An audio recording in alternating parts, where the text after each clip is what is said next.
ఒంటిమిట్ట మండల ప్రజలు జెడ్పీటీసీ ఉప ఎన్నికలలో విజయం సాధించారని మంత్రి మండిపల్లి రాంప్రసాద్ రెడ్డి అన్నారు.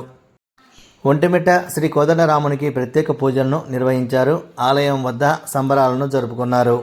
మాజీ రాష్ట్ర డైరెక్టర్ కొమర వెంకట నరసయ్య వారికి గజమాల వేసి ఘనంగా సత్కరించి కేక్ కట్ చేసి సంబరాలు నిర్వహించారు. అందరికీ నమస్కారం.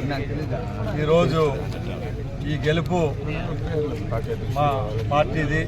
ముఖ్యంగా గౌరవ ముఖ్యమంత్రి చంద్రబాబు నాయుడు గారు, అలాగే మా యువ నాయకులుగా లోకేష్ బాబు గారికి ఈ విజయాన్ని అంకితం చేస్తున్నాం. ముఖ్యంగా ఈ విజయానికి మాతో పాటు సహకరించిన మా జిల్లా అధ్యక్షులు జగన్మోహన్ రాజు గారికి, అలాగే మా సహచర మంత్రివర్యులు బీసీ జనార్దన్ రెడ్డి గారికి, మిగిలిన మంత్రివర్యులకు, శాసనసభ్యులకు, మాజీ శాసనసభ్యులకు, ముఖ్యంగా ఒంటిమిట్ట ప్రజలకు, అలాగే ఈ గౌరవం దక్కేదానికి మాతో పాటు సాయం చేసిన నాయకులకు, తెలుగుదేశం పార్టీ కార్యకర్తలకు తెలుగుదేశం పార్టీ తరఫున ధన్యవాదాలు తెలియజేసుకుంటున్నా. ముఖ్యంగా సోదరులారా, మీ అందరికీ తెలుసు, న్యాయానికి అన్యాయానికి జరిగిన యుద్ధంలో చివరిగా విజయం మనదే లభించింది. ఇంతటితో ఆగకూడదు. ఇది ఒక చిన్న ఎన్నిక. చంద్రబాబు నాయుడు గారు ప్రవేశపెట్టిన కార్యక్రమాలతో పోలిస్తే ఈరోజు మనకు వచ్చిన విజయం పెద్దది కాదు. రేపు రాబోయే కాలంలో ఇలాంటి ఎలక్షన్లు ఎన్నో వస్తాయి. అన్నిటికీ మనం సన్నద్ధం కావాలా.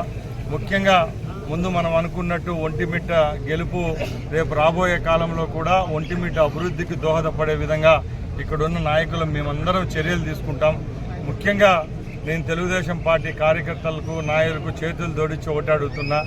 మనకున్న కార్యకర్తల బలం, మనకున్న నాయకత్వం అవతల పార్టీకి లేదు. దయచేసి మనమంతా ఏకతాటి పైన ఉండాలా.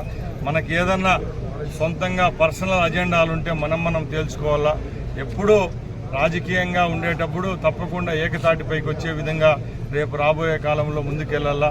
అలాగే ఈ కార్యక్రమంలో పాల్గొన్న ఎందరో మంది కార్యకర్తలు వాళ్ళు మన దగ్గర నుంచి ఏమి ఆశించకుండా మనతో పాటు సుమారుగా 10 రోజులు తిరిగారు.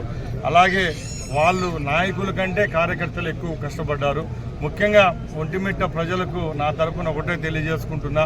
ముఖ్యంగా ఏవైతే హామీలు ఈ ప్రభుత్వం ద్వారా మేము ఇచ్చామో అవి తూచా తప్పకుండా వచ్చే త్వరలోనే అవన్నీ కంప్లీట్ చేసే విధంగా గౌరవ ముఖ్యమంత్రికి, అలాగే సంబంధిత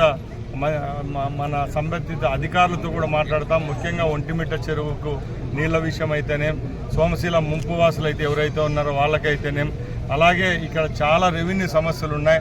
ఆ సమస్యలు తీర్చేదానికి మా ఇన్ఛార్జ్ గారు ఉన్నారు, అలాగే మా నాయకులంతా ఉన్నారు. కాబట్టి తప్పకుండా ఇక్కడ రాబోయే కాలంలో మనకు ఎవరైతే ఎన్నికలకు ముందు కానీ ఎన్నికల్లో కూడా మన మీద వ్యతిరేకంగా వ్యవహరించిన వాళ్ళ మీద తప్పకుండా ముఖ్యమంత్రి గారి దృష్టికి తీసుకొని వాళ్ళపై చర్యలు తీసుకుంటాం.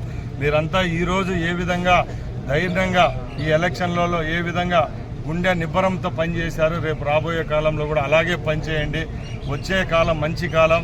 మనం ఇక్కడ సభ్యత్వాన్ని కోల్పోయినా కూడా ఈరోజు ఒంటిమిట్ట గెలుపుతో మనకు ఒక పెద్ద భరోసా వచ్చింది. ఇప్పుడు మనకు మొట్టమొదటగానే ఈ రాష్ట్రంలో జరిగిన ఎన్నికల్లో ఒక స్థానం ప్రజల ద్వారా ఓట్లు పోయి గెలిచింది 13 నెలల్లో ఈ ఒక ఫస్ట్ స్థానం. కాబట్టి మనకి ఎప్పుడు ఉంటుంది. తప్పకుండా అందరూ కలిసికట్టుగా పనిచేయండి. తప్పకుండా మా అందరి సహాయ సహకారాలు మీ మీద ఉంటాయి.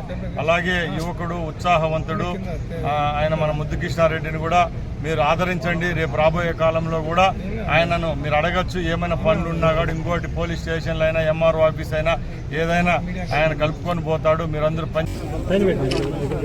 ఒంటిమిట్ట మండల ప్రజలందరికీ నమస్కారం.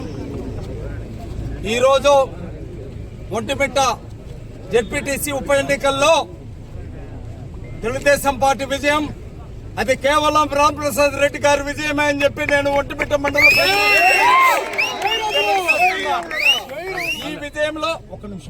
ఈ విజయంలో మంత్రులు ఫరూక్ గారు, అదేవిధంగా బీసీ జనార్దన్ రెడ్డి గారు, అదేవిధంగా మన ఒంటిమిట్ట మండల ముద్దుబిడ్డ, ఒంటిమిట్ట మండల అందరి ప్రజలకి తెలిసిన జగన్మోహన్ రాజు గారి విజయం కూడా ఇదే. ఎందుకంటే జగన్మోహన్ రాజు గారు కూడా నామినేషన్ వేసిన నుంచి అన్నతో పాటు కృషి చేశారు. ఈ విజయం జగన్మోహన్ రెడ్డి విజయం కూడా అని నేను తెలియజేస్తున్నా.